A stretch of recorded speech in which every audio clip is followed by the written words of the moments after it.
When you're using a lavalier mic, one of the biggest questions that come to mind is, should you show it or should you hide it? I'm making this video because I've been on many sets where this turns into a real debate.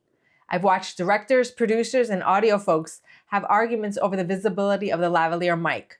Some lost their minds if the mic was visible on the talent's clothing, and others didn't care if it showed as long as it didn't look sloppy and the audio sounds good. And the audio guy, or you if you're a one-person video crew, is the one who has to make it work either way, which can make miking a person way more complicated when you have to hide the mic.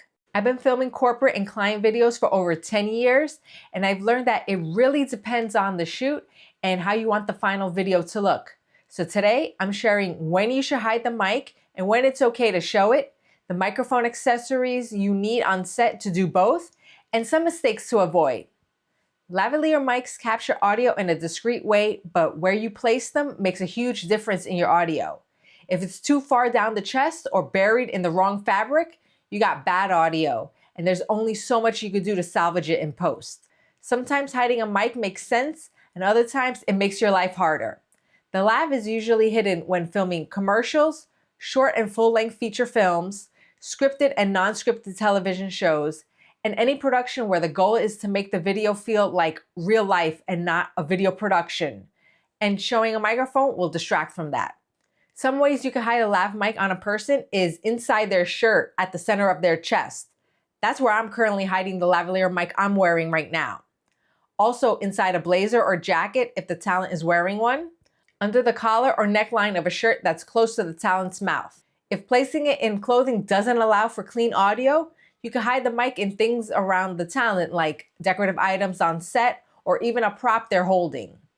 The key is to keep the mic close enough to the talent while making sure it blends naturally into the scene. You'll need some accessories to hide it, like these Ricoti stickies or bumblebee mounts to attach the lav mic securely to clothing or skin. The bumblebee mounts are plastic and surround the lav mic to prevent the clothing from touching it, but they only make these for specific lav mics, so if you plan on getting them, check to make sure your mic fits in it before buying them. I use these Ursa sticky circles with the soft circles that block the wind. The circles come in 3 colors so you can match them with the color of the talent's clothing.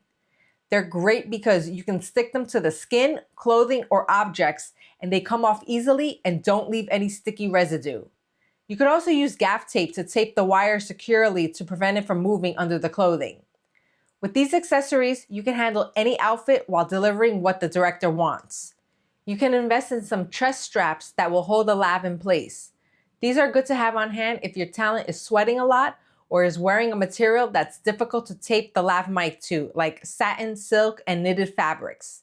They'll just put the strap on under their shirt, and the strap has a built-in slot where you can slide the lav mic through and it will hold it in place. Links to all of these accessories are in the description. Always run a quick test to make sure the clothing isn't touching the mic by listening to the audio coming from it, and check for any rustling noises when the talent moves. You don't want to find out in post that every take has rustling noises baked into it. Now in other productions, it's perfectly fine and sometimes even better to just clip the lav on and get on with the shoot. You can do that for interviews, documentaries, training videos, internal corporate videos, news broadcasts, and lectures. In these productions, getting clean, reliable sound fast matters more than if the mic is visible or not. The best places you can clip the lav mic are the button area of a collared shirt, the edge or lapel of a jacket, and the center neckline of a shirt. You want to make sure it's clipped on securely using a mic clip and the wire isn't hanging out all over the place. Whether you hide the mic or show it, here are some mistakes to avoid. First is placing the mic too low on the chest, which makes the voice sound distant. Always aim for the upper chest area, close to the mouth for the most direct sound. Avoid letting the mic rub directly against fabric or skin. This creates distracting rustling or scratching noises that are pretty much impossible to fix in post. Also, using the wrong adhesives that fall off mid-shoot. Use the stickies I mentioned earlier. Those are designed for securing a mic to skin and clothing and can hold under heat. You can use gaffer's tape, but only on clothing, not skin. Lastly, not securing the cable or leaving the slack of the cable hanging where it can show in the shot. Loop and tape the cable neatly to the clothing so it stays hidden and doesn't shift while the talent moves. Here's how I decide whether to hide the mic or not. If it's a production where the client or I care about visuals, I'll take the time to hide the mic. But if it's a fast-paced interview day or we're filming multiple people back to back, I'd rather clip it on. At the end of the day, getting clean audio takes priority. But the way you get there depends on the project and the person calling the shots on set, if that's not you. Directors will stick to their own preferences, and if you're working with one who's adamant about hiding the mic, even on a production where it really doesn't matter, you'll probably just have to comply and go along with it. But if you're the one calling the shots, you now have some parameters to keep in mind when making that call. So what about you? Do you usually hide the lav mics in your shoots or just clip them on? Let me know in the comments. If you made it this far into the video, thank you so much for watching.